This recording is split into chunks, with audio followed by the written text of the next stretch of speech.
बेंगलुरु के चमचमाती सड़कों की एक ऐसी कहानी जहां प्यार और सुहागरात की सस्पेंस पर जाकर अटक गई। एक नई नवेली दुल्हन, पति और 2 करोड़ की मांग। क्या यह प्यार था या फिर धोखा या फिर समझी बूझी साजिश? आइए खोलते हैं इस पूरी कहानी का पर्दा।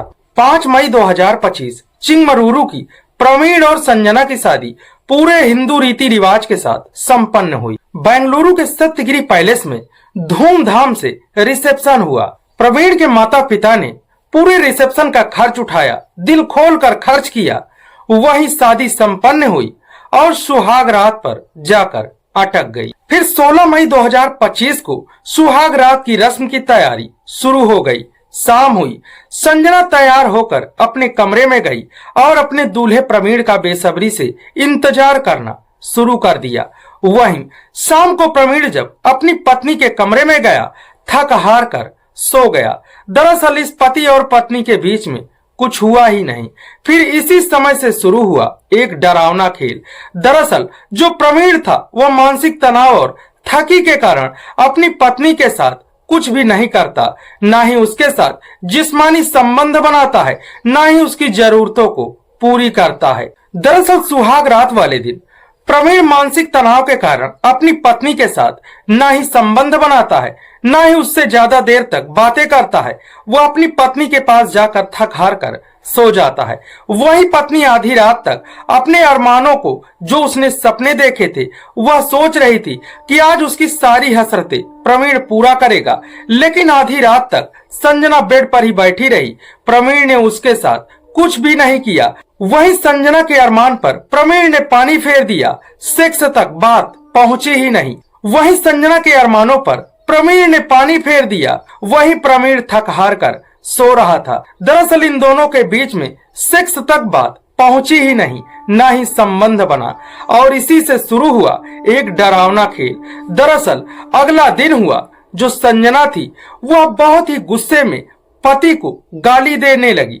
दरअसल इन दोनों के बीच में लड़ाई झगड़े होने लगे, यहाँ तक कि संजना ने अपने पति प्रवीण को नामर्द तक कह दिया। वही संजना बार बार प्रवीण को नामर्द कहकर उसका अपमान करने लगी और उसको गाली गलौज देने लगी। वहीं फिर 20 मई को संजना अपने घर गई, अपने चाचा के घर, और पूरे घटनाक्रम को अपने चाचा और चाची से बताया, परिवार के सभी लोगों को बताया और प्रवीण को नामर्द कहकर उसका अपमान किया और कहा कि ना ही इसने सुहाग रात पर उसके साथ जिस्मानी संबंध बनाए, ना ही सेक्स किया और ना ही किसी तरह से वह उसकी शारीरिक जरूरतों को पूरी करता है।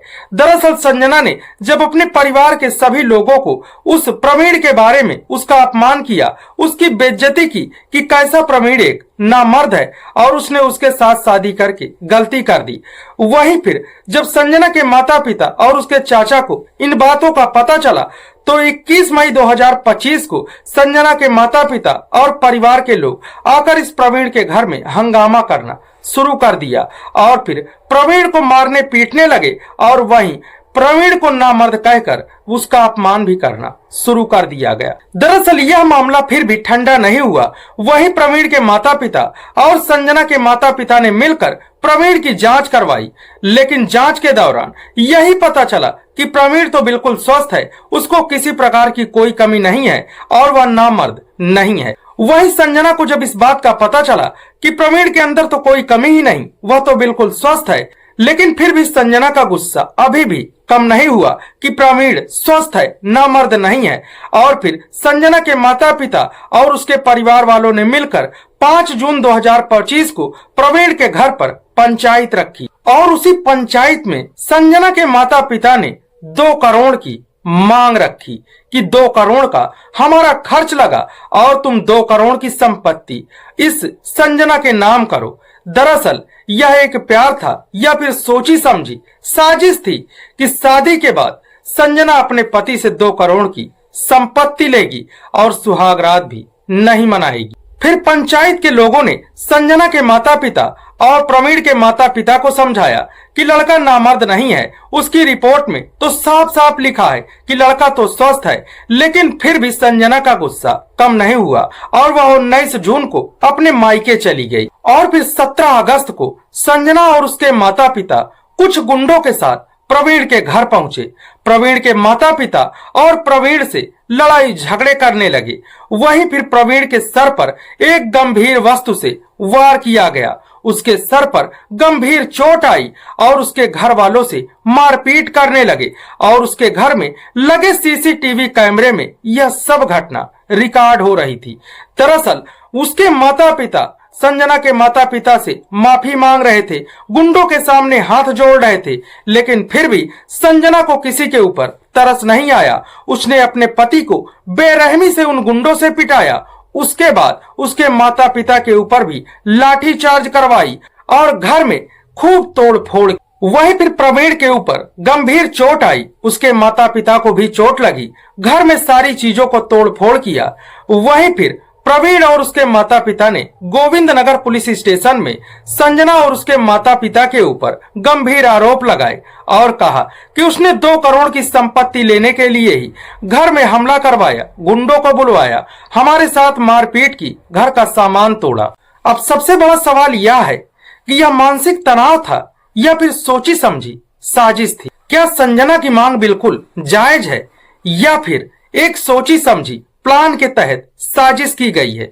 और क्या प्रवीण सच बोल रहा है या फिर इन दोनों के बीच में राज कुछ और ही है? पुलिस की जांच अभी जारी है, लेकिन सच अभी पर्दे के पीछे है।